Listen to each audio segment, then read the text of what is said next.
So I'm out with the Center for Whale Research on the west side of San Juan Island, and we're watching the saddest of sights. It's the family of J Pod, and they're traveling very slowly, very tightly together with J35.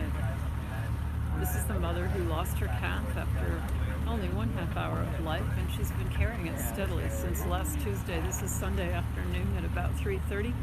And she's still carrying it on her rostrum. And they all stay very close with her, very slowly moving through the water. It's a procession.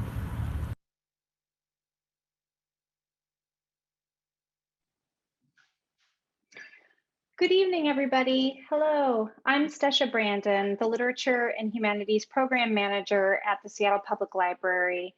And as we begin tonight, I would like to acknowledge that we are on Indigenous land. These are the traditional, unceded territories of the Coast Salish people, specifically the Duwamish people. We honor their elders past and present and thank them for their stewardship of this land.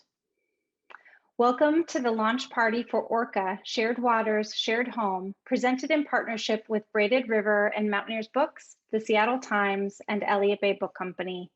We're grateful to our author series sponsors, the Gary and Connie Kunis Foundation and the Seattle Times for their generous support of library programs. Thank you as well to the Seattle Public Library Foundation. Private gifts to the foundation from thousands of donors help the library provide free programs and services that touch the lives of everyone in our community. I have a couple quick announcements before we get started. Our friends over at Elliott Bay Book Company will have signed copies of Linda's new book, Orca, and they are open for limited browsing, curbside pickup, or delivery. And you can find their books at their website, elliottbaybook.com. We'll also be posting a link to the book in the chat, so you can just copy it right from the chat as well. I also wanted to mention that we have closed captioning available this evening with a live captioner. If you need to turn that on, you just click the closed caption icon at the bottom of your Zoom screen and they should pop right up for you. After tonight's panel discussion, we'll have time for questions from you. You can ask questions at any time during the program by writing it in the Q&A box at the bottom of your screen. And now I'm delighted to welcome Alan Fisco, President and CFO of the Seattle Times, who's going to say a few words. Hi, Alan. Hello. Well, good evening, everyone. It's a pleasure to be with you tonight. Environmental reporting is among the most important topics that we cover at the Seattle Times. The beauty of our region lends itself to deep interest from the community in the preservation of our air, our land, and our sea. Hostile Waters, our reporting series on the plight of the southern resident orcas that led to this book, was a significant endeavor. This ambitious work was covered by all corners of the Seattle Times with incredible reporting led by Linda, beautiful photography, videography, and graphics for true multimedia storytelling. And if you haven't seen the complete body of work, I urge you to go to seattletimes.com. In my 29 years, it is, if not the best, probably one of the top 2 that showcase the power of all the facets of work that we do. While we're proud of the work, of this work for the thousands of readers that have engaged with it, we're also really proud of the many awards that this work has won, including the International Science Journalism Award, the National Headliners Award, and the Online News Association Award for Explanatory Journalism. Beyond Linda's crafting of our reporting into this book, I would be remiss to not acknowledge the dozens of her teammates within the newsroom for their contributions to this work. The Seattle Times is honored to be part of this co-publication in partnership with the Mountaineers and Braided River, and we're delighted to have our journalism preserved in such a beautiful book. I'm looking forward to tonight's conversation and discussion. Thanks for being here, and thanks for being part of this journey. Thank you, Alan. I really appreciate those remarks. And I just want to shout out, the Seattle Times celebrates its 125th year of independent, family-owned journalism, same family, 5 generations. It's a beautiful, beautiful opportunity to work at a paper like that. I can't stress enough how unusual it is to have a publisher like Frank Blevin and a newspaper like the Seattle Times serving this community. So thank you for that. So this evening, we have a lot of very special guests here tonight to step you through the story of the crisis of the southern residents and the Chinook salmon that they depend on But we also are going to leave you with, I think, a sense of real hope and purpose in carrying on in this region to take care of these animals that were here long before us. So Jeff Renner is our host tonight, and he's going to take us through this program. Jeff, please start us off. Linda, thank you very much. I've enjoyed looking through the book already. I haven't been able to complete it yet, but I think one of my first impressions is how soul-centered this is. It's important storytelling, it's effective science journalism, but it's also deeply soul-centered. Not only because it guides us into a deeper understanding of the rich complexity of our southern resident killer whales, but also because it helps us access that deeper realization of the title of Chapter 1. If you haven't seen it, it says that orcas are the people that live under the sea. I think that's very true. It's one of the reasons that I find this book so very compelling. It was a recognition that I gained in 1979 after joining scientists in Haro Strait off the west side of San Juan Island. I was awed by our encounter with orcas, and if you saw the video that Linda shared, I must say that she had much better weather the day she was out there, and I know she spent many days out there, than the day we were out there. It was raining, it was windy, and it was chilly. Co-producing a documentary that we then called Under Puget Sound, I wanted to counter the still widespread impression that these fascinating creatures posed a danger to humans. There was a very one-dimensional sense that they were eating machines and nothing more. I felt that would probably be best disproved by literally getting in the water with one. After being told that orcas would not linger if a diver jumped in the water with them, I began to look for some other options. Thanks to the work of local scientists, I was granted permission to visit an adolescent orca named Miracle. Now, she had been shot and found near death in a shallow bay in British Columbia. She was suffering from severe malnutrition and infection. Other biologists and veterinarians that encountered her were not willing to give up so easily, and they were able to nurse her back to health. She was taken to a facility in Victoria to complete her recovery and then for later observation. It was there that I had the opportunity to get in the water with Miracle. Now, I can tell you that an orca seen at sea level and at a range of just a few feet looks considerably larger than one viewed from the vantage point of a boat at a distance of the equivalent of 3 football fields. As I sat on the edge of the enclosure with Miracle, with my legs dangling over the edge, my swim fins projecting out, she came up, opened her jaw, and fastened her teeth around my fins. It was what I considered then a sort of preliminary taste test, or what I might have. But I believe that the odds of any risk that she could have posed was far outweighed by the reality of what we knew about orcas, what scientists had taught us through careful observation and research, that the need for that encounter remained strong, and went ahead with a dive. Now, on her first approach underwater, and you know the visibility in Puget Sound is not that great, I saw her roll on her back, her mouth opened, and she aimed directly at my midsection, or so it seemed. What she did is she grabbed the excess webbing of my weight belt underwater and began to play with it. Now, it turned me into essentially a human yo-yo, being jerked up and down and up and down. When you weigh about 1/15 the weight of your dive partner, it's an obvious mismatch. But it wasn't long that I could tell that Miracle realized that she was swimming with a fragile and awkward dive partner, and showed extreme gentleness and consideration for me at that point. When it was time to exit the enclosure, and that came all too soon, she came up to me on the edge, placed her chin on my knee. Now, keep in mind, her head alone probably weighed 400 pounds. If she had put down even a significant amount of pressure, I probably would have had an injured knee, but I barely felt any pressure at all. She was consciously being gentle to me. There was then a gaze. It was not a look. It was not a stare of curiosity. It was a gaze. I believed I'd encountered, in Linda's words that I quoted earlier, a person that lived under the sea. A very good friend of mine asserts that it was a recognition on both of our parts of the sacredness of other creatures.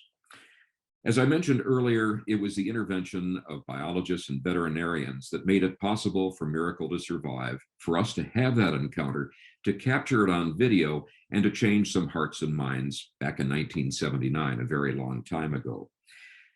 What you're going to hear tonight is going to be the story of a new intervention required to help southern resident killer whales survive and to thrive, essentially an intervention against ourselves. Now it's time to introduce the first of three guests that Linda has invited this evening. You've already met Linda, of course, and you're going to be hearing much more from her. Let me introduce the other three distinguished participants in this evening's discussion. Where most of us view the Salish Sea simply as a body of water defined by shorelines, better informed wisdom traditions recognize it as a web of relationships, of deep relationships. Former Lummi Nation Chair Jay Julius will offer his perspectives on what the Salish Sea and the orcas mean to him and to Lummi Nation. Making the Salish Sea a supportive environment for the southern resident killer whales requires knowledge, good science, solid science.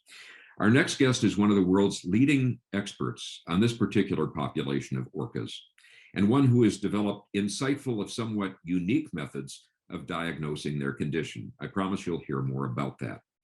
Dr. Deborah Giles, who goes by her last name, Giles, is the Science and Research Director for Wild Orca and a research scientist at the University of Washington. Our third guest has a broad and unique perspective relating to the troubled relationships between humans and orcas. He serves as chairman of the History Department of the University of Victoria, and I should mention, grew up in Western Washington.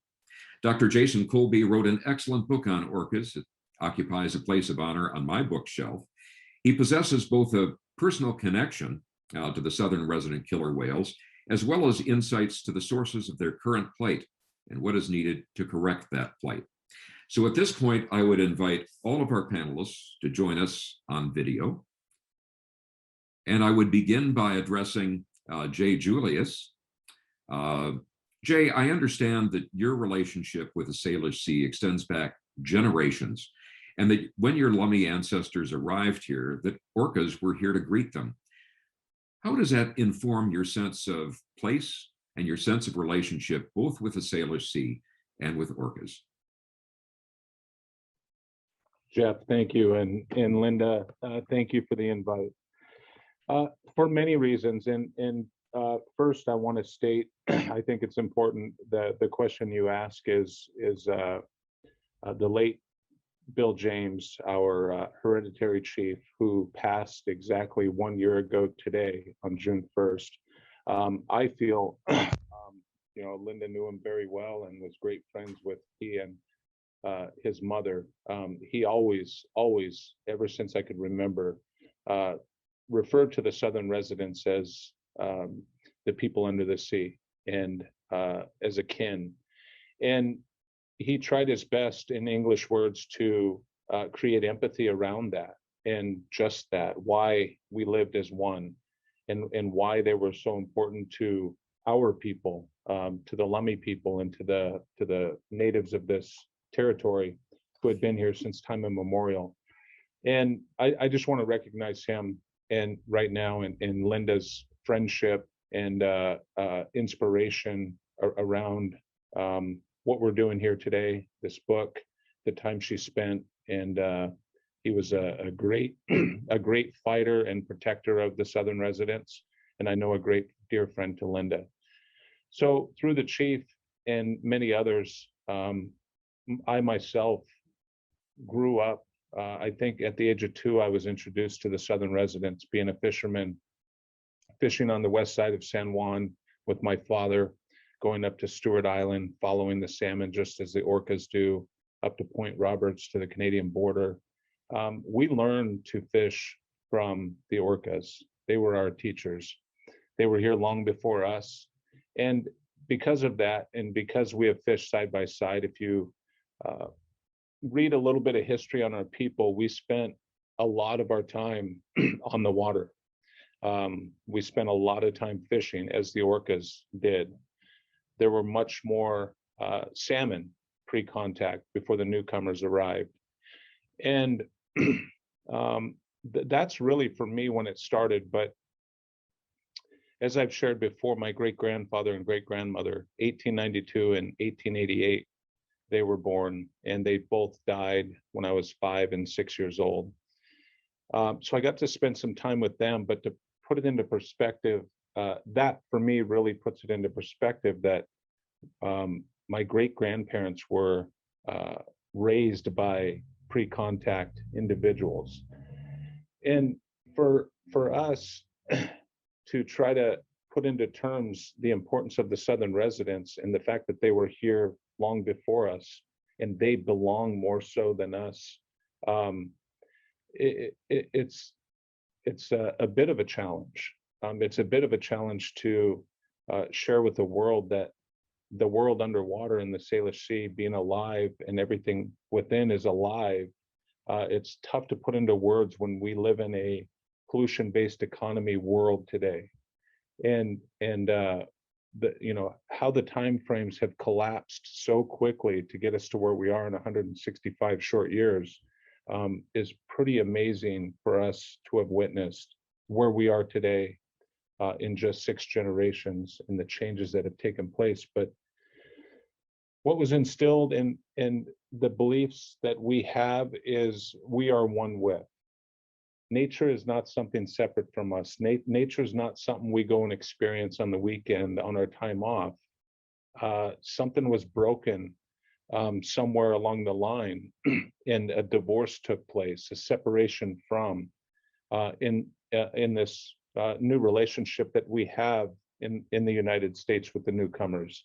And that's really for us been a tough challenge to live through and face through this partnership and living amongst each other, because we are one and we still live by that and with that philosophy that we're no different than nature. We are nature. We are one with, and it's not something separate from. We are not dominant or supreme to, and we don't do things and we shouldn't do things that are at the expense of. And that's what we're witnessing today with the Southern residents. And there's no one common denominator that, one thing that points to where we are today and where the Southern residents are today. It's happened over a period of time for purposes of progress. But, as Linda has so carefully studied, developed a relationship with, and I guess become one with, and I've always looked to Linda as a mother figure, a speaker for the speechless, and that carries tremendous value.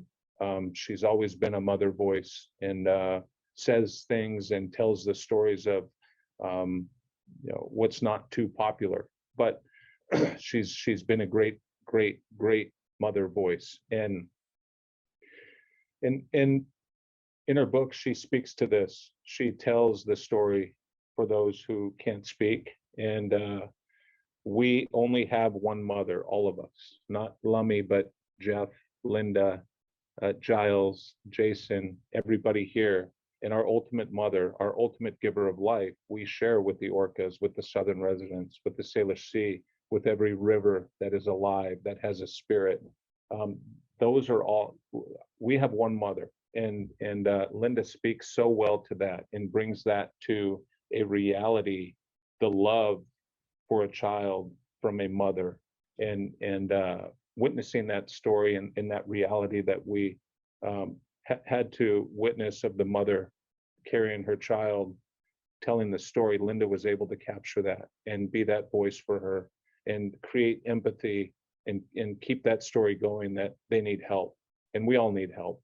And for that, I am so privileged, so honored to be here, and so thankful for the opportunity to share just a little bit of our connection, our love for, and our one with the Southern residents, the Salish Sea, and ultimately the ultimate giver of life, our Mother Earth. So thank you, Jeff. Thank you, Linda. Thank you for this opportunity to share a few words. Haishka. Thank you for your sharing, Jay. And I should mention that we will have more opportunity to hear from Jay and an exchange of perspectives and wisdom with the other panelists as we get into that phase of this program. Next, I'd like to turn to Giles. Giles, what first drew you as you were developing your scientific studies and embarking on that field? What first drew you to orcas? Hi, Jeff. Thanks for that question. Before I answer, I would love to just say thank you to Linda for inviting me to participate with these other folks on this much anticipated book launch. I just thoroughly enjoyed the book, and I can't wait for other people to get their hands on it. I fell in love with the Southern Residents through television, living in Sacramento, kind of landlocked Sacramento, not on the coast at all. But come to find out many years later, these Southern Residents are dependent, at least K's and L's are dependent on river salmon from the river that I literally was on in my backyard, the American River, a tributary to the Sacramento River. So I feel like I've been connected in some deep way with these whales my whole life. I was able to come up here in 2005 and start studying them professionally with the Whale Museum Soundwatch Boater Education Program, and then was able to, through that experience, and Carrie Koski, who started that program, meet almost everybody up here that was doing research on the Southern Residents. And that was the summer before the whales were listed. They were listed in November 18th of 2005. And so I got here right at a perfect time to really be able to started out as my master's, and then also ended up including my PhD, studying vessel effects on these whales. I had the great fortune in 2009 to go to work for Dr. Sam Wasser at the University of Washington Center for Conservation Biology. I combined my study onto his study, so finishing up my last year of dissertation research and being able to get one boat off the water, and started driving that vessel. And that's the boat where we use a conservation canine scent detection dog on the front of the boat to sniff out killer whale feces non-invasively. And through that, we're able to answer questions about all of the main identified threats to this population. So lack of quality and quantity prey, specifically Chinook salmon, toxicants in the food web making their way into the fat of these whales and then circulating through the system and making them ill when they're not getting enough to eat. And then again, the impacts of vessels and associated noise. And I guess I'll just say quickly that absolutely it's abundantly clear to anybody researching these whales and anybody just looking at them from afar that these whales are hungry. As one of the amazing articles that Linda wrote for the Seattle Times, that one was called Hungry. And we as humans really have done a number on these whales' prey base. And so that's what our science is showing is that it's proving that it is the lack of quality prey that's impacting these whales the most. I guess I'll stop in case you have other questions, but thank you.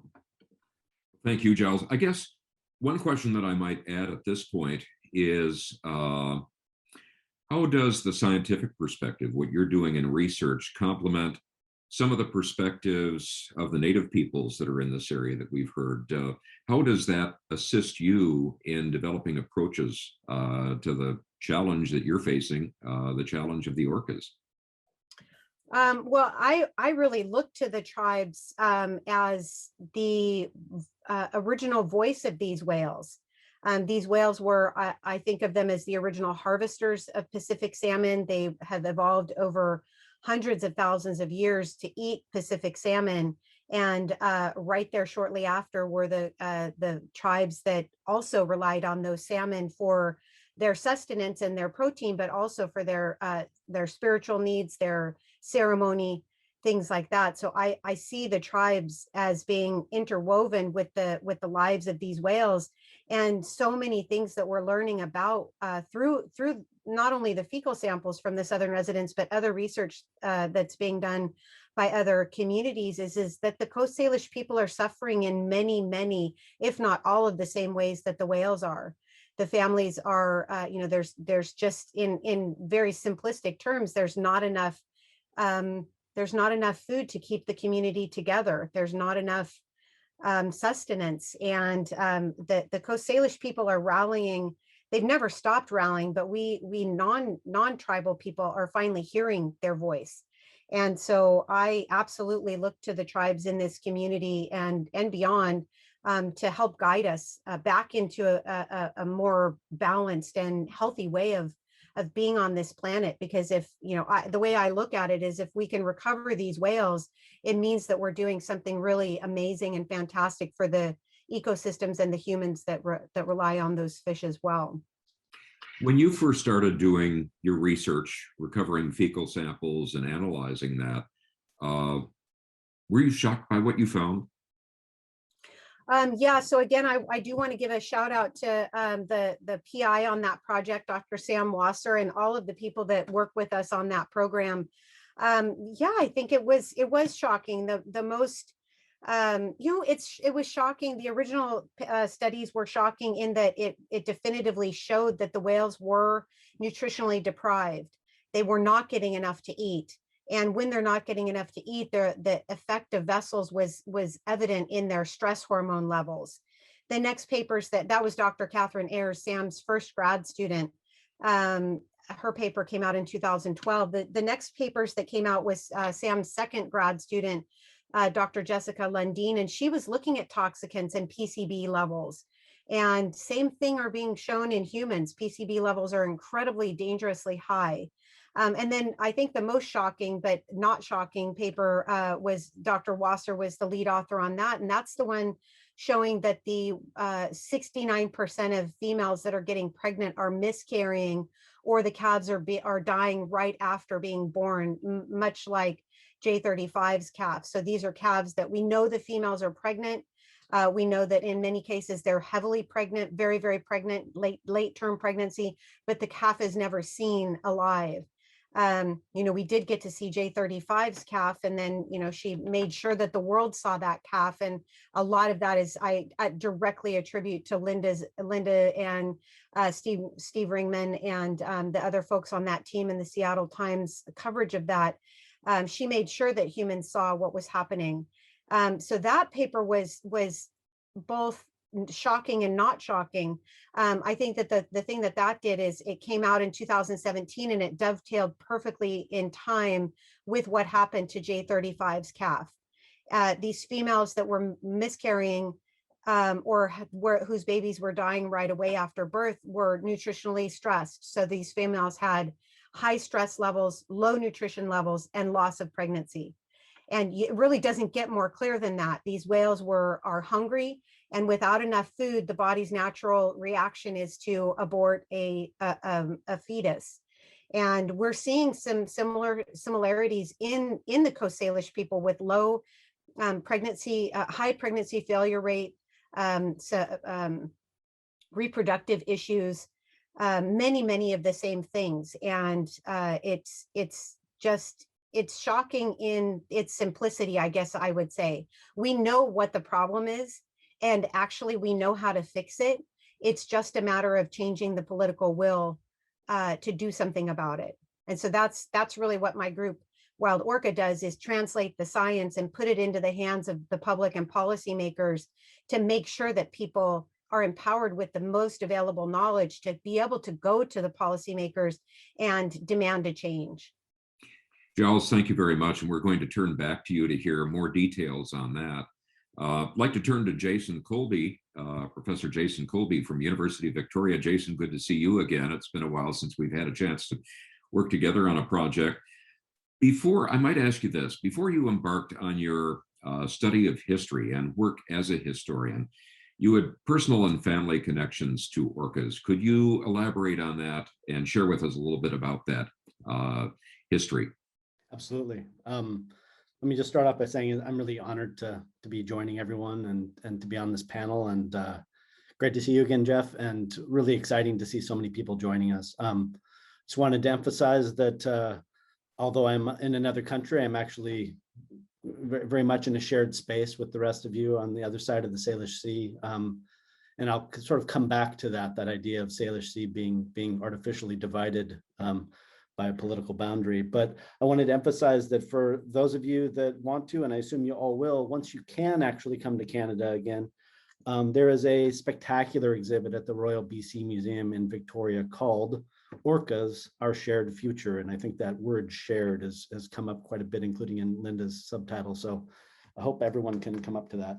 So to answer your question, Jeff, I really came at this project and at this question as a historian, interested in how our relationships to animals and natural spaces change over time. But as you hinted, in my case, in my own research for what became my book, I had very personal motivations, regional, but also very familial motivations.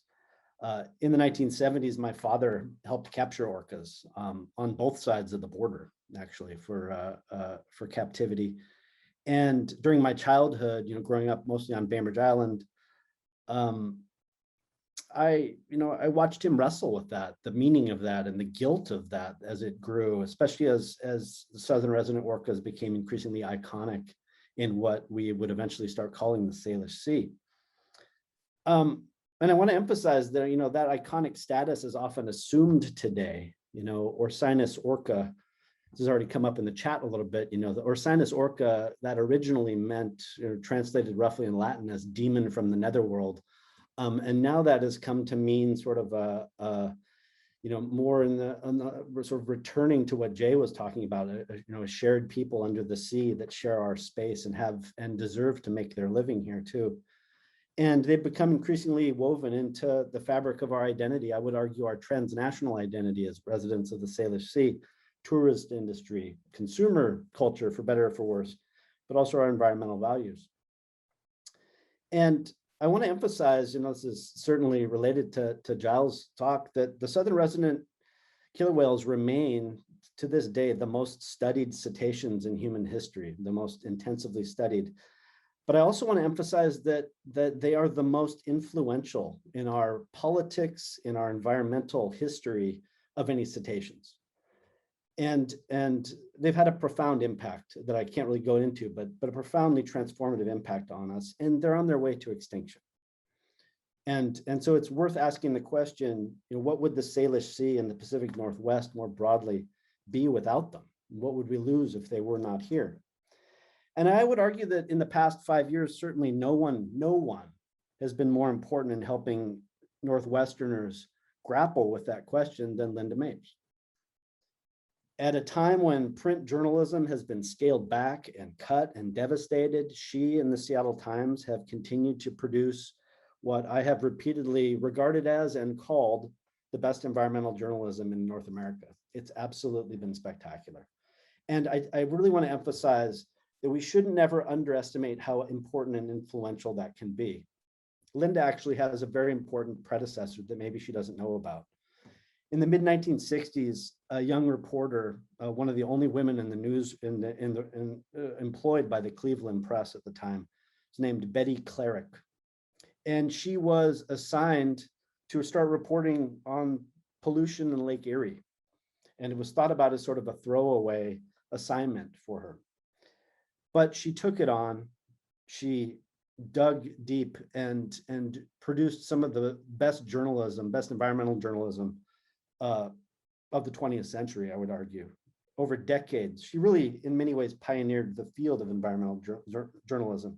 And in the process, helped the people in that region, in the Midwest, reimagine their relationship to the land, to waters, to animals.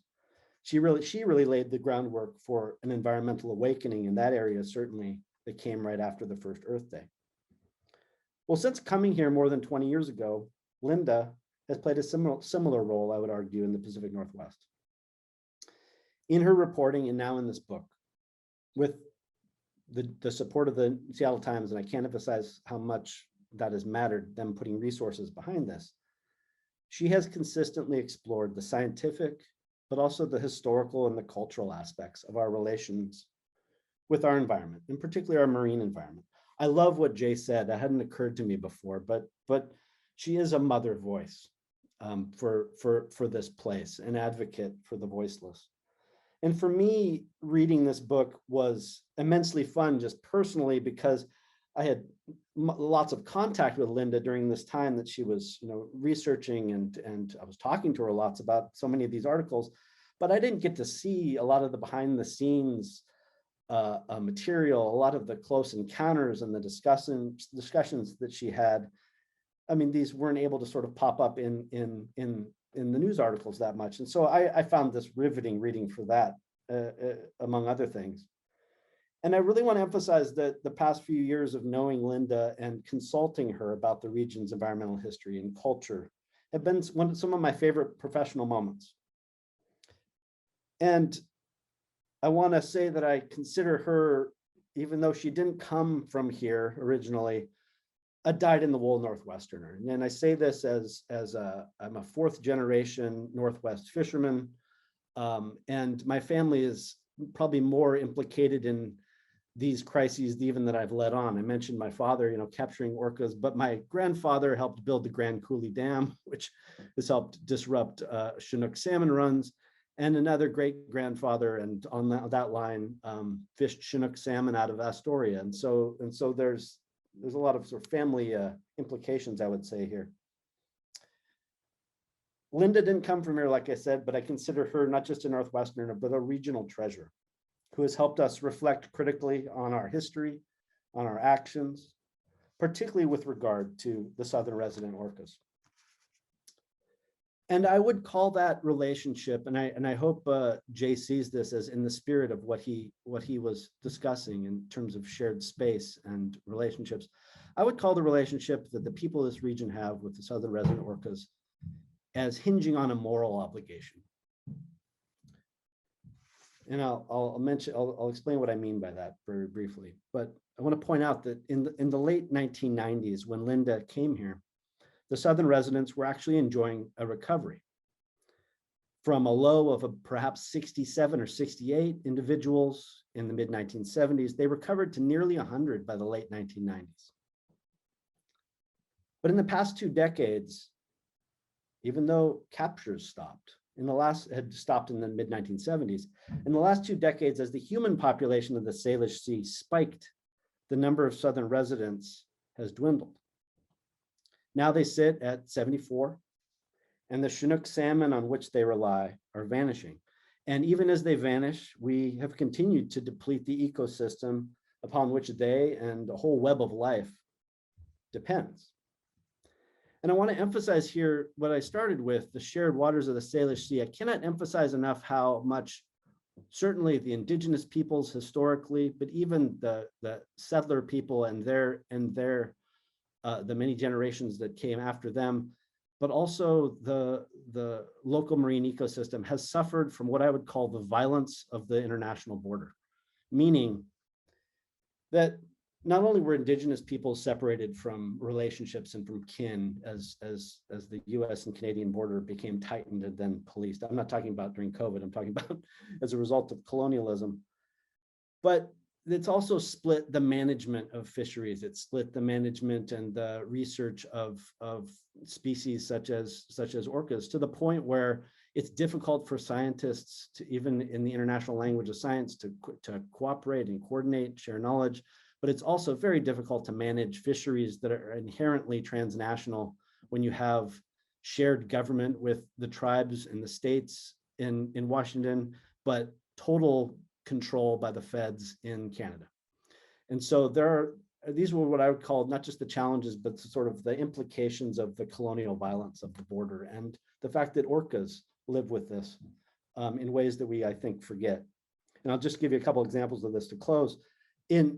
In Canada, the federal government actually owns and continues to push its plan to expand the Trans Mountain Pipeline, which threatens the Fraser River, which very rarely shows up in a lot of discussions of southern resident orcas, but is actually the most productive and reliable Chinook source over the last 30 or 40 years. And it's threatened by this expansion. And in Washington, as most of you probably know better, resistance to dam removal has stalled recovery of lots of those runs, even as commercial and sports fishing still takes out large numbers of Chinook salmon.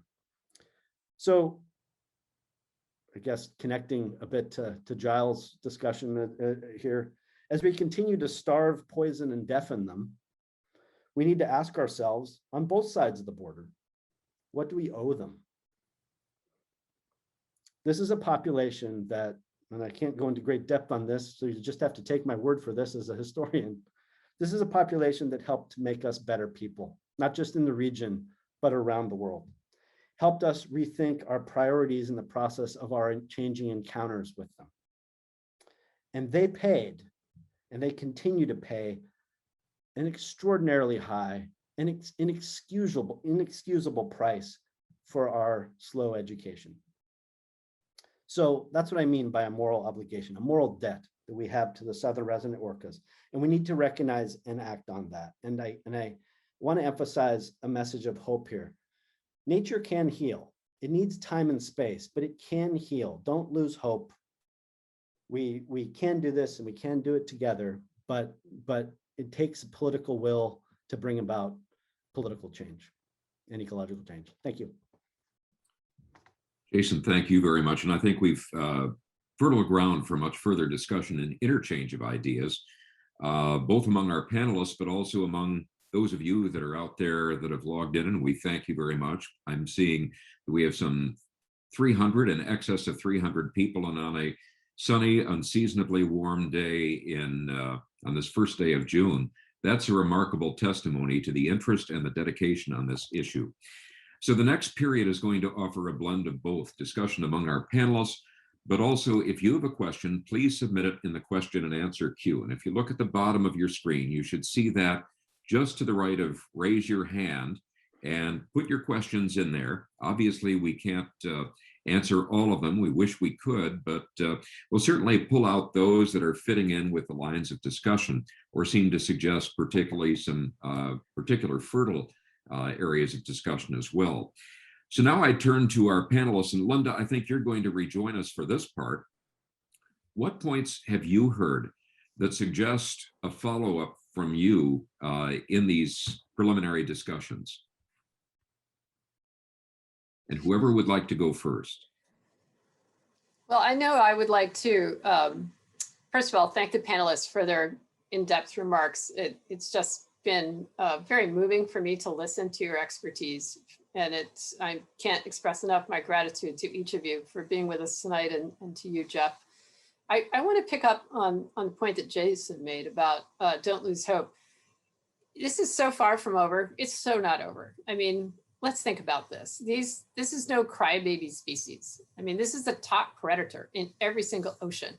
L25, born in, we think, 1928, she's still out there cruising the Salish Sea all the way down to California to feed her family. So she's been with us before any of the dams were built on the Columbia, before any of the dams were built on the Snake, when the population of Washington State was about 1.2 million. So she's been with us through all of that environmental change. She survived the capture era. She today is out there persisting with her family in the Salish Sea and going all the way to the Central Valley, looking for those luscious winter Chinook that Giles saw when she was a young lady scientist. So, you know, she's still out there. And I say this to you all tonight, because I say it to myself. If she can do it, we can do it. Not only that, but we know how to do it. I mean, we have these incredible scientists here in the region. We have the hydrologists, we have the engineers, we have the NGOs, we have the federal and state partners, we have the tribal partners, we have the community, not only rooting for these whales, these orcas, and these Chinook salmon, but rooting for one another's success in this endeavor. And I want to state here now tonight that we stand here tonight together on the shoulders of giants, people who came before us, fighting for these whales, tribal elders, elder statesmen and women in the state of Washington who fought to end the capture era, NGOs who are out there working on this long before I ever even heard of it. This story started for me in 2018 when Mother Orca Tahlequah changed the conversation. There she was swimming around the Salish Sea, 17 days, more than 1,000 miles, refusing to let that baby orca go. I don't think she ever let it go. I think it finally just fell apart. Now that's where the story started for me, but we are continuing this effort tonight among so many families, among so many people who have this good wish for these whales and for these salmon. You know, when my phone rings, it could very well be an elder saying, gosh, you know, I used to go fishing in the Columbia River, and there were so many fish. What happened to them all? Or I used to get these really big Chinook for my smoker out of the Skagit, or I used to wiggle flounder right out of the mud of the shore of Puget Sound with my toes with my grandfather. And you know what I think to myself? I think, gosh, you know, if I understood the language that L25 uses, she would be saying the same thing. I used to come here with my grandmother and there were so many fish. What happened? And so, you know, I have so much hope about this because we know what we need to do, which is restore the habitat that these whales and these salmon need. And we know how to do it. Nobody has done more of this than Washington State. And everywhere we've done it, it's worked. So I wanted to pick that thread up from Jason and just let you know that we have the tools and we have the means, we have the will, and we just need to do this and start doing it on a much larger scale, hundreds of millions of dollar projects. Let me give you an example. Enlow Dam, sitting on the Similkameen River out there in central Washington State, blocking Steelhead and Spring Chinook from going forward up to their hereditary waters. That dam hasn't made a kilowatt since 1952. The Okanagan PUD would love to take it out, but they can't afford it. They're still busy replacing power poles from the wildfires. So what's needed here are these community solutions, such as we saw on the Nooksack with the city of Bellingham, working with American Rivers, working with the Tulalip tribes, working with the state legislature, which poured $10 million into the dam removal on the Nooksack for a dam that they didn't need anymore for their water supply. It was actually cheaper to just buy it from Snohomish County. These are the kind of community solutions that are happening all over Washington State and the region, and that lie ahead for us. But the point is, we know what to do. This isn't as hard as a lot of other things that we face as a nation and as a world. We just need to get busy and keep doing a lot more of it.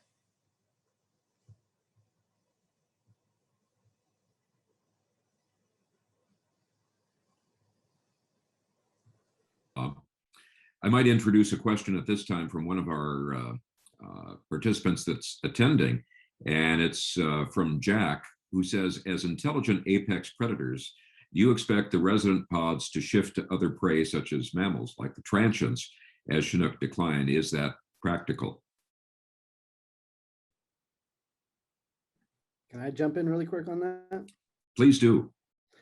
Giles can speak to this more sort of scientifically, but what I would emphasize is there's a tendency among people to ask the question, hey, if they're so smart, why don't they shift their prey?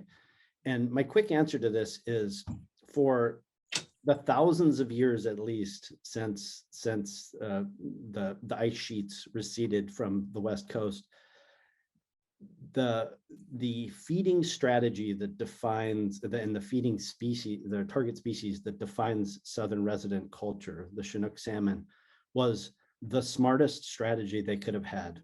It was an abundant, extraordinarily abundant source of food, the largest, fattiest, best source of calories from the Sacramento River, for them, from the Sacramento River all the way at least halfway up Vancouver Island. It made all the sense in the world. And it's worth remembering that while we think about 5, 10, 20 years as a long time, ecologically speaking, it's a blink of an eye. And what's happened is that this reliable food culture and feeding strategy that they've had for thousands of years has all of a sudden become not viable because of changes we made to the ecosystem in the blink of an eye, ecologically speaking. And so asking the question, what's wrong with them? Why don't they shift? I think really is blaming the victim here. It's the question is, why can't we come to terms with the necessity of letting wild streams recover and at least stop the sports fishing and the non-tribal commercial fishing and allow these people under the sea to be able to make their living as they have since time immemorial.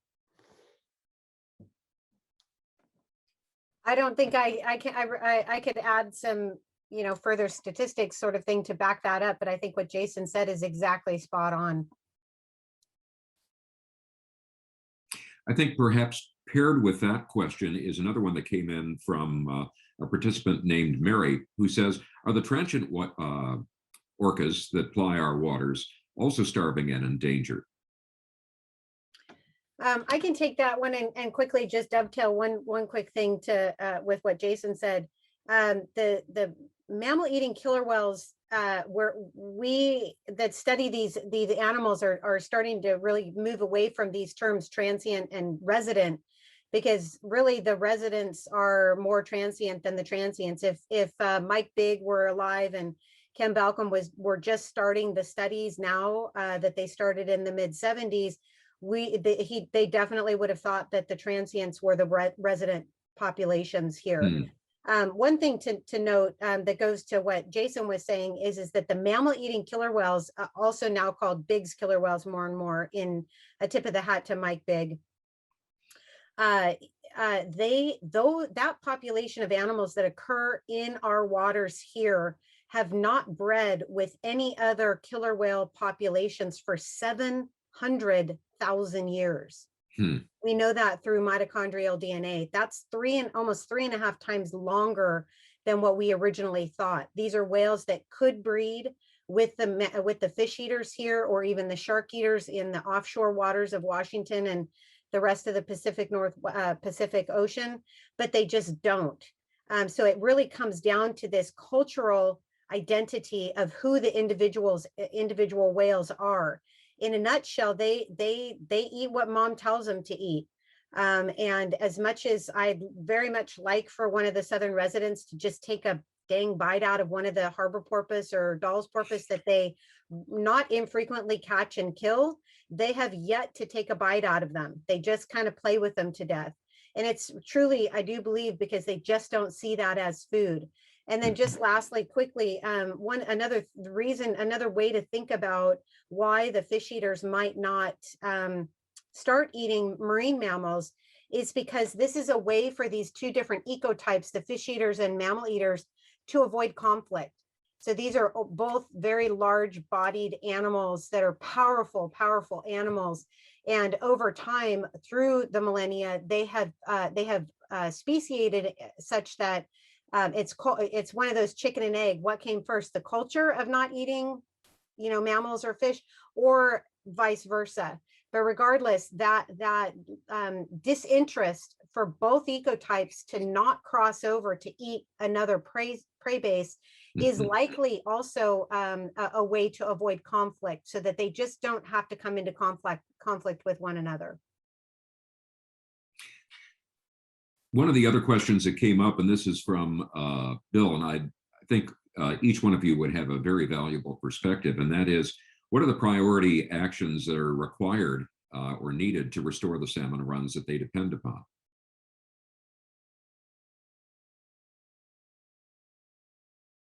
Jay, I might begin with you if you tackle that one first. I think one of the hot topics right now related to that is dam removal, what Linda touched on, and that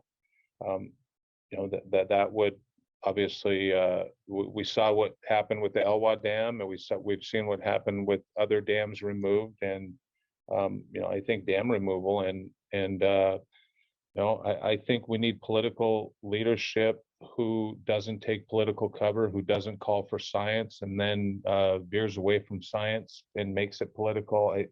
I think that's what we need. We're in desperate need of leadership who will embrace the political will of, you can name the leaders. I think of Chief Bill James, who's very vocal and an advocate for taking political positions that might be not so popular, but so yeah, to answer the question, definitely for me, dam removal.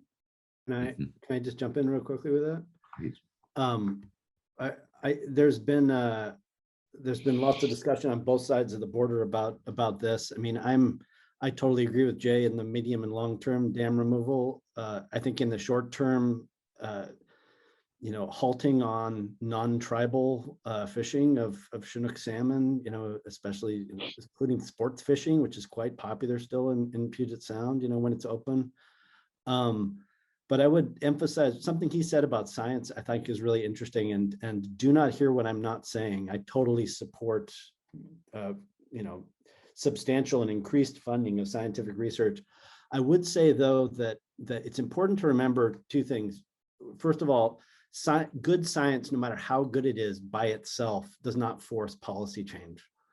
You need to have political will. You need to have politicians willing to listen, and that takes pressure on those politicians.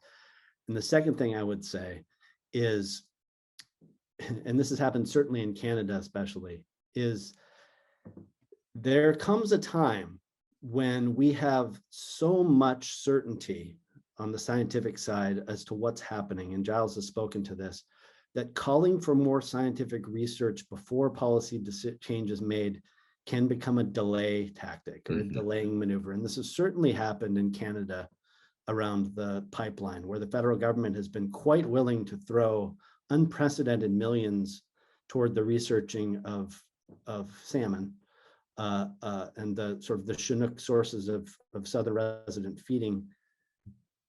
They haven't channeled that money to acknowledged experts necessarily of orcas previously. It's gone in other directions, but it's been concluded, I think, by federal officials in Canada that it's a lot cheaper to throw 20 million, 15, $20 million toward orca and Chinook research than it is to halt a pipeline expansion. And so I really want to emphasize that while I always support more scientific research, there comes a time when hard policy decisions have to be made, and you can't just have politicians saying, well, we need to research this more. There's a little bit of uncertainty still.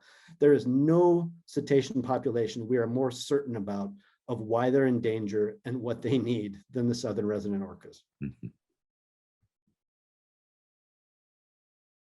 Yeah, I could not agree more, and I'm a scientist. The reason to continue science is to keep the long-term research going and to be able to quickly look for change over time.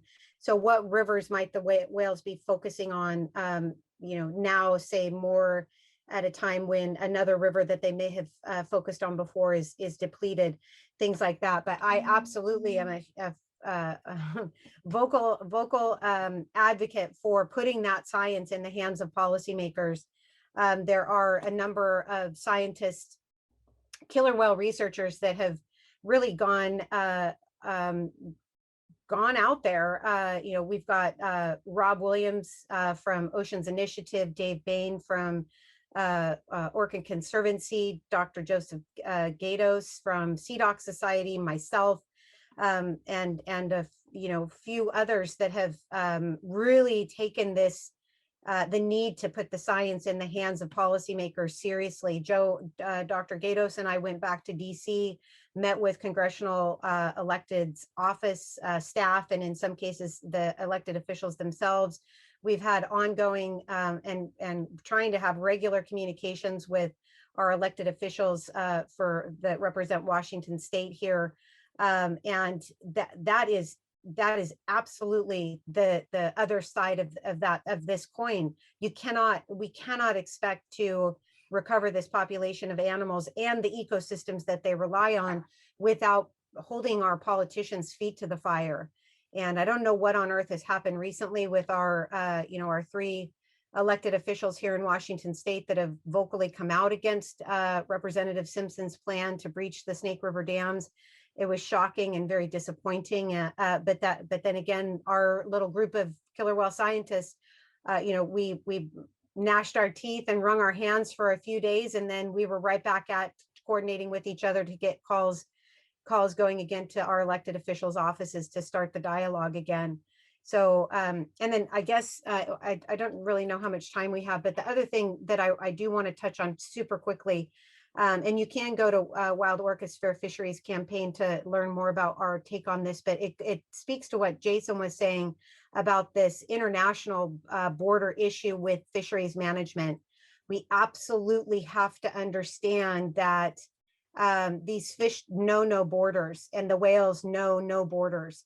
And yet we manage fisheries in the United States and up through Canada, and including, Alaska being part of the United States, in such disjointed fashion that it's quite shocking that we have any fish coming back to BC, Canada, and Washington and Oregon at all. When you stop to realize and really consider the fact that 97% of fish caught in Alaska is not native Alaskan. It's fish from BC waters and Washington waters. And that's you shouldn't, I'm sorry to say, but we shouldn't be able to go into Costco in Ohio and buy wild caught Chinook salmon in Alaska with that brand on it without knowing exactly what river that's coming from. Because I can guarantee you, if it's not costing $79.99, which is what the first of the Copper River Chinook salmon showed up at Pike Place Market last week, literally $79.99 Copper River Chinook and $59.99 sockeye, Copper River sockeye salmon. Unless your price tag is way up there, you can't guarantee that that fish is sustainably caught unless you buy it from a fisherman you know, and they're fishing at or in the river mouth, or fishing with traditional traditional fishing type, whether it be a reef net or sorry, Jay, you could probably jump in here and actually have the terminology for the types of fisheries that are more sustainable, where you're selectively harvesting exactly the fish that you want to catch, not wholesale mixed stock fishing of whatever ends up in your net. And until we get a handle on the Pacific Fisheries Management Councils, both in Alaska and down here, that's where we whale people are showing up now, is at fisheries management meetings. So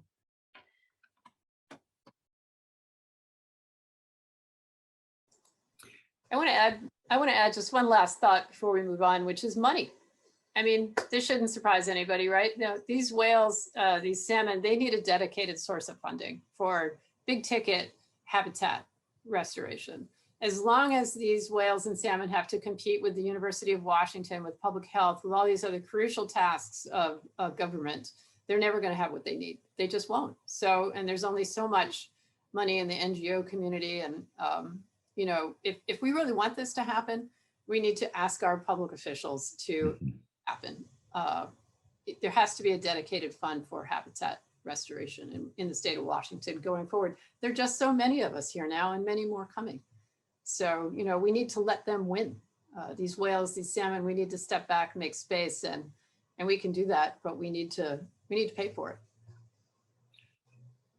Perhaps just a couple of brief comments at this point, and that is a reminder to, if you have a question, forward it to us in the Q&A queue, as opposed to the chat queue.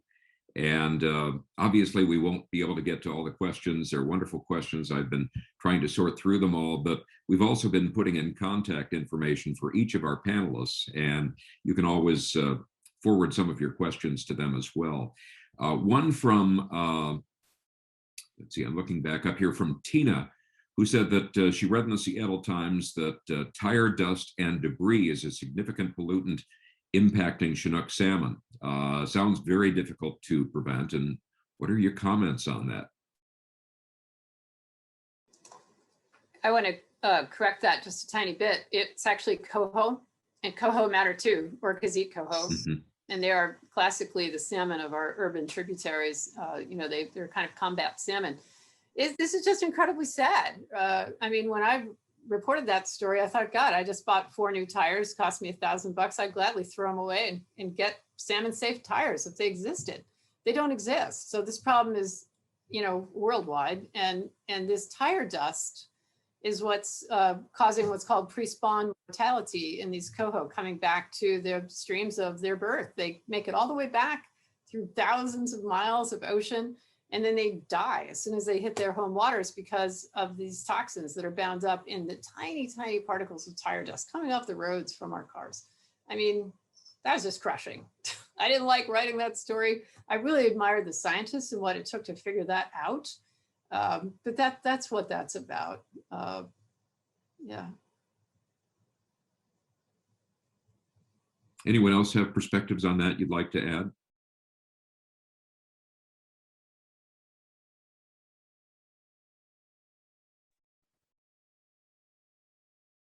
I guess the one I'd like to add that's somewhat related to that is that there is the tendency of people living in urban areas, including the urban areas of the Salish Sea,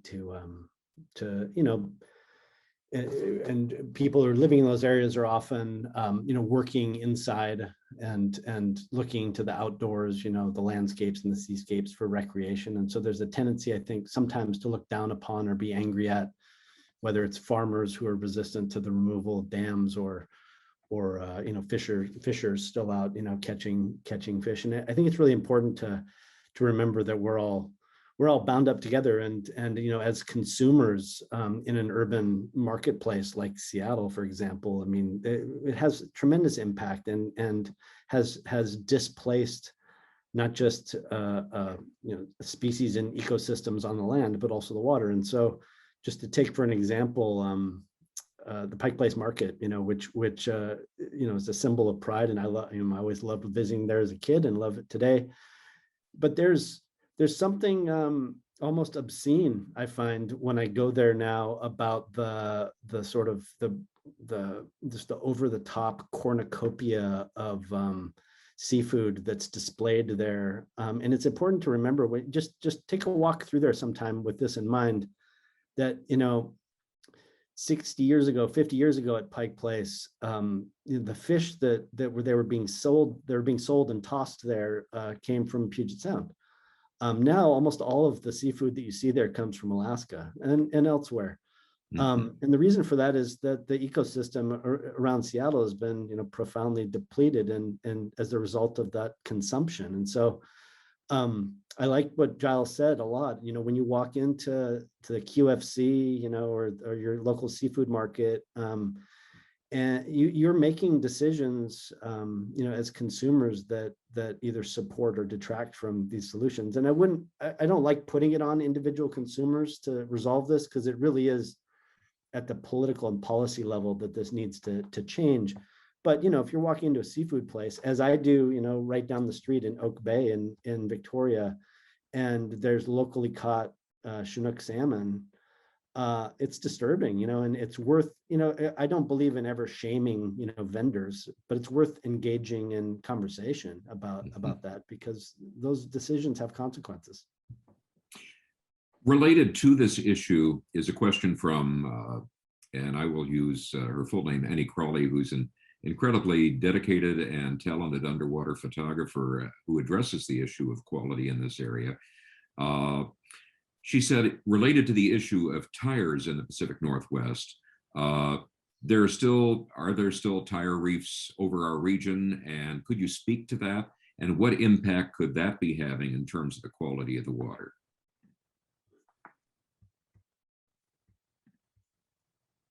I'm sorry, my computer cut out a little bit. I didn't hear the question.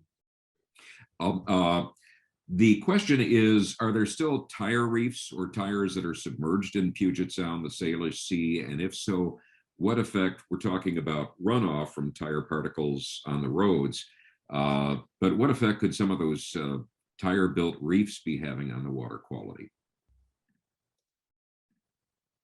Well, I don't know specifically any regions where they are present, but if they are, I mean, it can't be good.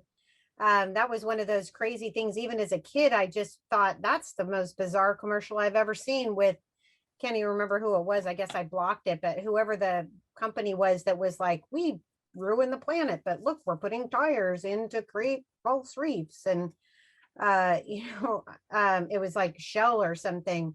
That never made sense. And if they're still there, those are some of our legacy toxicants, our persistent organic pollutants that we're finding in the killer whale scat, and you know, finding in humans. If anybody knows, Annie, if you know, and thank you, by the way, Annie, for all that you do and teaching young people and old people about our incredible underwater wonderland that is the Salish Sea, and teaching kids to dive. Thank you for that, Annie.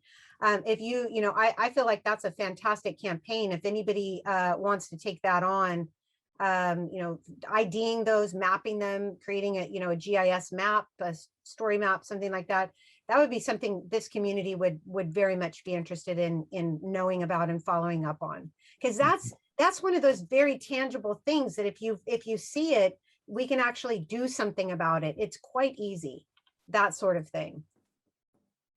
One question that popped up here, and that is the effect of vessel noise.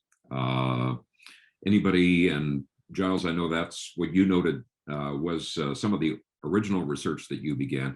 What's your take on that? And Jay, Linda, and Jason, do you have any added points that you would make in terms of vessel noise and whale watching? I can go last on that one. Yeah, I'll just say really briefly.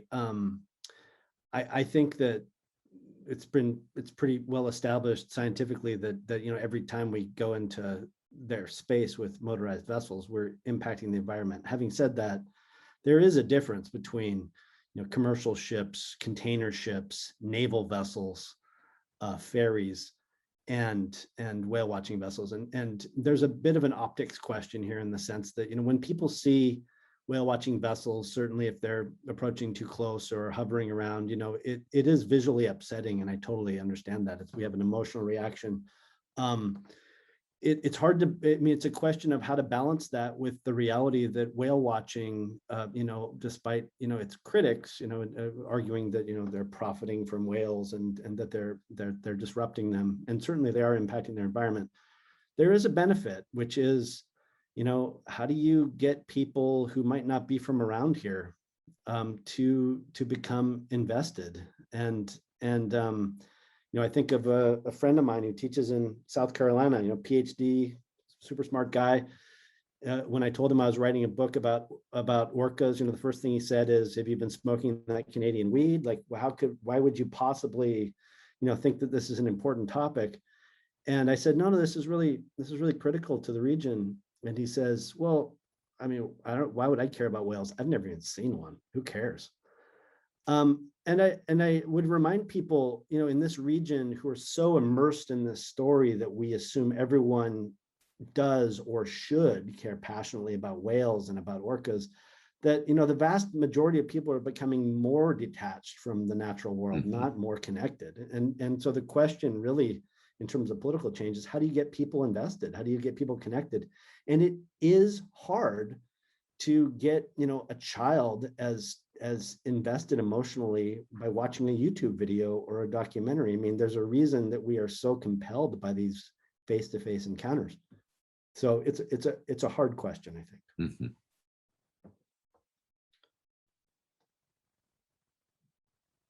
Any other points on that? I'll go really quick, Jeff.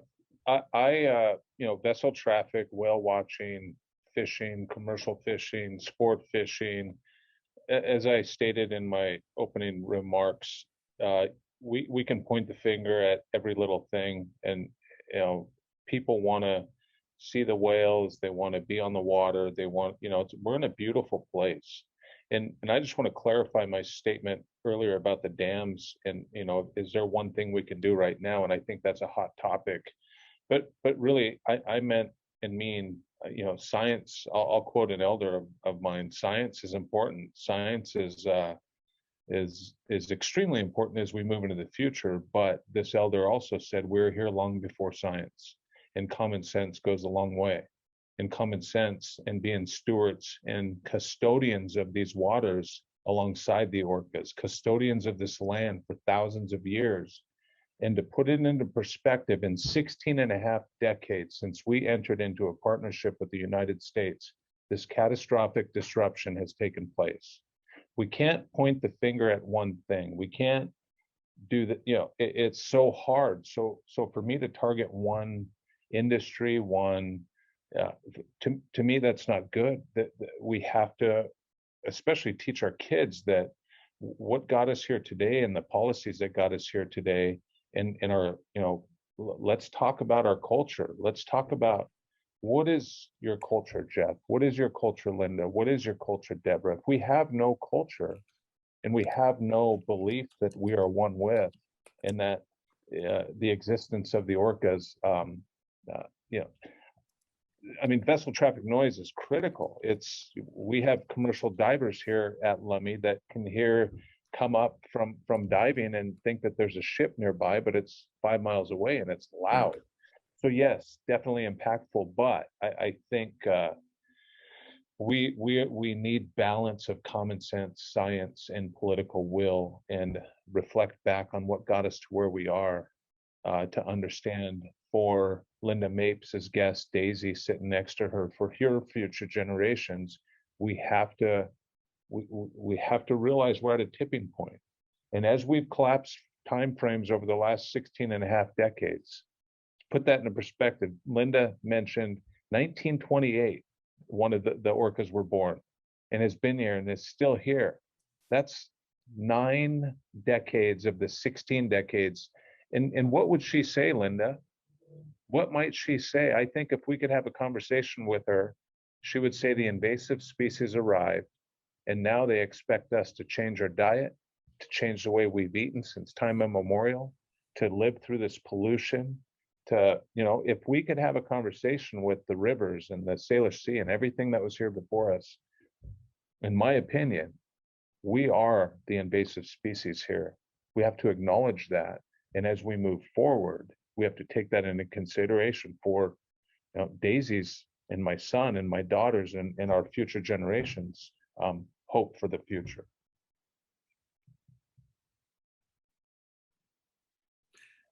I might pose one final wrap-up question if we could, and that is just to go around to each of our participants on the panel. And if you had one wish that you would hope that people that are watching this right now or later on as Seattle Public Library offers it in a recorded version, if you had one wish for people to do to get a sense of empowerment and to have some impact, what would each of you ask them to do?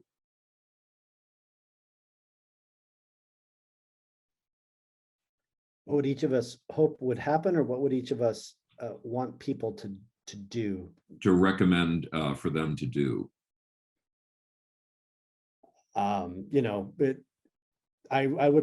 it's been happening to a degree, with great journalism and protest. I would just like to see, despite all the other things pulling at our attention, including this global pandemic, I would love to see a critical mass of residents of this region march to their state and provincial capitals and demand, in the case of Washington, removal of every dam that isn't critical for power generation, which is a heck of a lot of them, by the way. And demand that non-essential fishing of Chinook salmon stop. And we've been trying really hard in Canada to stop the expansion of the Trans Mountain Pipeline.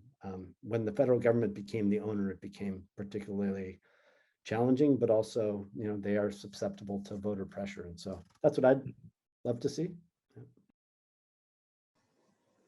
I know what I would wish, which is that people would do everything they can to educate themselves and their neighbors, talk to one another, read this book, but don't stop there. One of the reasons I wanted to publish this book with Braided River was because they don't let their books just sit on a shelf. These are beginnings, not endings. When they come out, this is the beginning of an education campaign, building on the work of Hostile Waters, taking this to the community, penetrating to the roots in this book of this environmental crisis.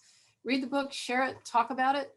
And then I want you to know that we're taking it yet another step forward. The Seattle Times and Braided River are working together with Studio to Be to bring an exhibit to the marine science centers all over Western Washington this summer that brings the beautiful graphic illustrations by Emily Eng, our graphic artist at the Seattle Times, that show the anatomy of the orca, learn all about the miracle of echolocation, learn their range, see some of Steve Ringman's spectacular photographs of these animals and their habitats, see some of the text written by yours truly.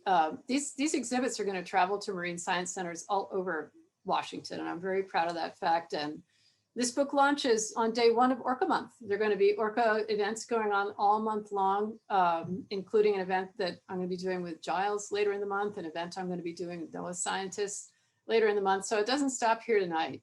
This education out there for everyone about these animals with whom we share this place is available. It's free in the case of everything with Orca Month. So please take advantage and bring your kids. That's what I would wish.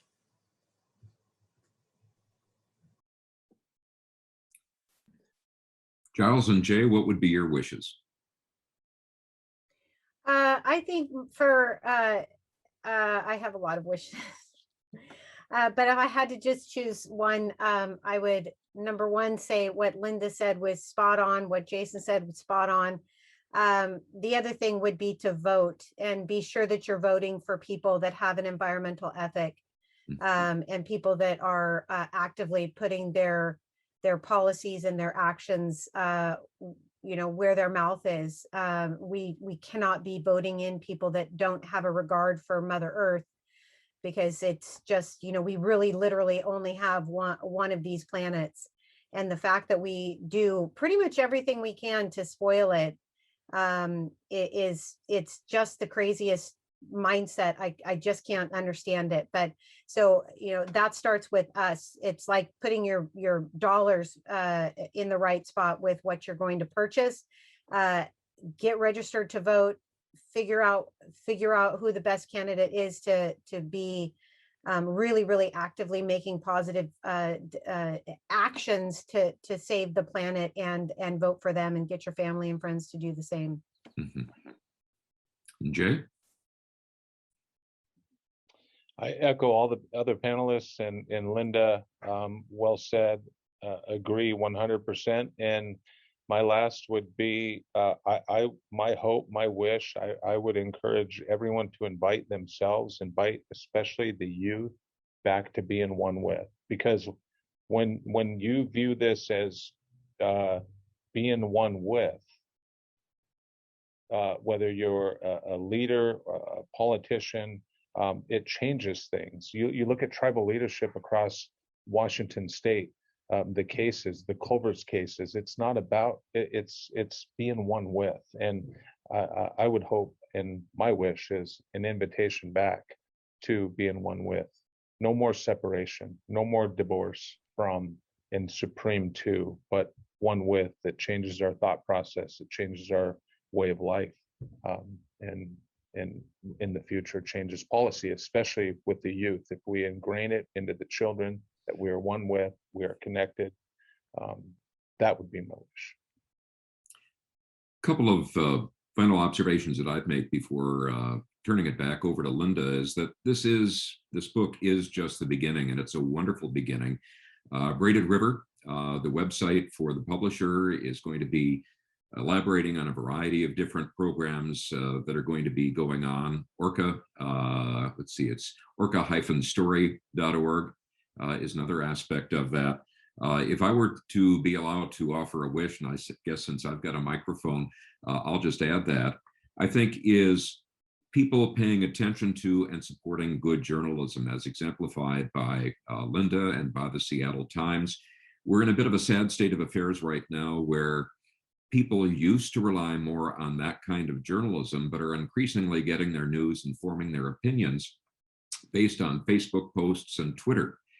And crossing topic lines just briefly, in the field of climate science and atmospheric science, in which is my background, people that have done extensive studies say one of the problems that they encounter is that people are not getting their opinions challenged, and people are not speaking out on these different issues. And when there's a lack of contrary information being presented to people that have sort of hardened or misinformed opinions, that it's easy for them to keep them. So continue to read up on this, speak to your friends, and figure out ways to be to disagree without being so disagreeable that they shut off their ears. But at this point, I would just say, Linda, thank you, and thank you to the Seattle Times so much for the great work you've done.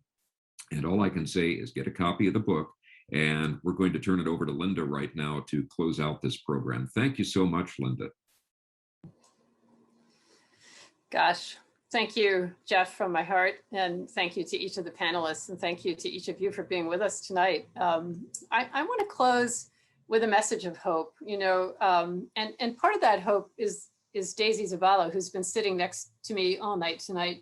Daisy is the hope of the next generation of journalists. She just graduated from WSU in their communications program. She just joined us at the Seattle Times, and she's going to be with us as a summer intern this summer, and she's looking for a job after that in journalism. She wants to be a reporter. Can you believe it?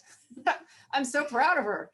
And, Daisy's been helping me all day today with radio interviews and helping me run the Zoom on my end here. And, I can't wait to watch her walk into working every day as a journalist for the Seattle Times. And I'm so proud of the paper for continuing this internship.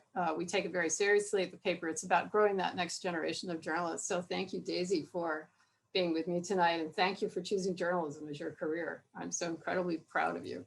That's hope. The other hope that I want to share with you is these whales. You know, we've talked about a lot of heavy things tonight. I just want to leave you with something beautiful, which was the enchantment of this place that we are so lucky to share with the Southern residents. This is video of the Southern residents that I shot with my iPhone, for heaven's sakes, when I was out with scientist Brad Hansen from the Northwest Fisheries Science Center right here in Seattle. And I got a call from him in November of 2019 and say, hey, Linda, you know, we're heading out of West Seattle from the Don Armidi boat ramp. We're going to be doing some observations of the whales, some photography, some observations. Would you like to join us? And so Steve Ringman and Ramon Donpour and I looked at each other and said, would we like to join you? We'll be right there. And we went out to the boat ramp in West Seattle, hopped on with Brad and his crew and his Zodiac called the Tyee.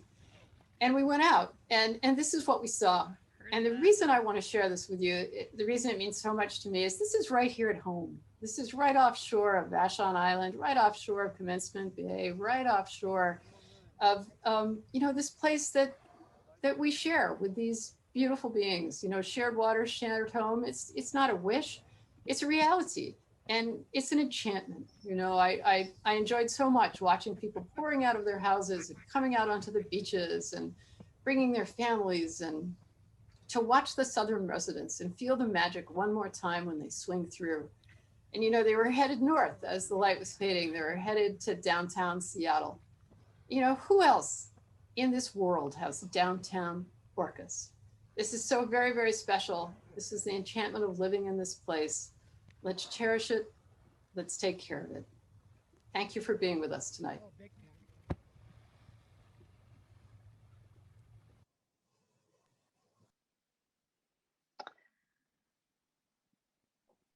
Thank you for having me, Linda. What a great evening.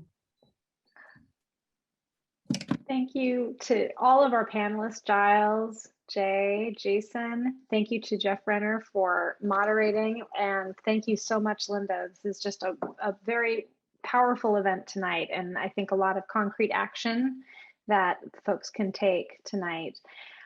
For those of you watching, if you're interested in getting a copy of Linda's book from our partners over at Elliott Bay Book Company, Linda is signing copies, and those books will be available through Elliott Bay. The bookstore is open for limited browsing, curbside pickup, and delivery. You can find the books at their website, elliottbaybook.com, and we've also put a link to this book, Orca, Shared Water, Shared Home, in the chat as well. You can also find Linda's books at the library, of course, and our website is spl.org. We're so grateful to everyone who made tonight's program possible. Thank you to our program partners, Braided River, Mountaineers Books, the Seattle Times, and Elliott Bay Book Company. And thanks to our sponsors, the Gary and Connie Kunis Foundation, the Seattle Times, and of course, thanks to all of you. Oh, and the Seattle Public Library Foundation. You got to thank them too. And thanks to all of you as well for joining us tonight. You know, we're so pleased that you could be here, and we'll see you next time. Have a great night, everybody. Thank you.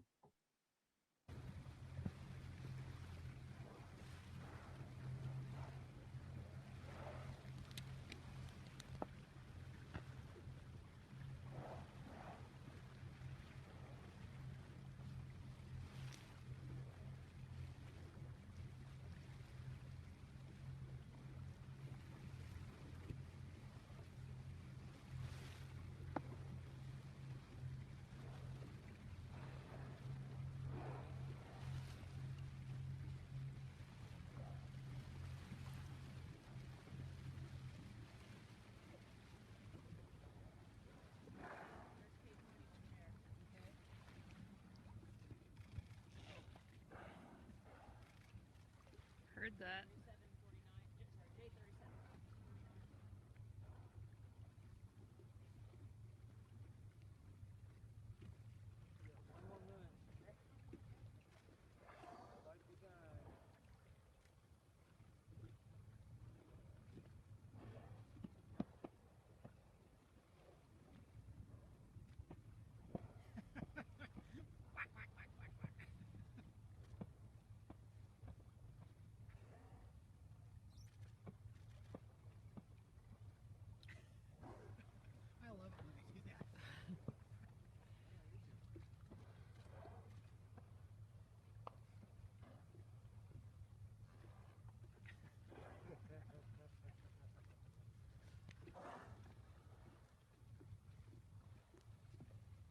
call Big Tech.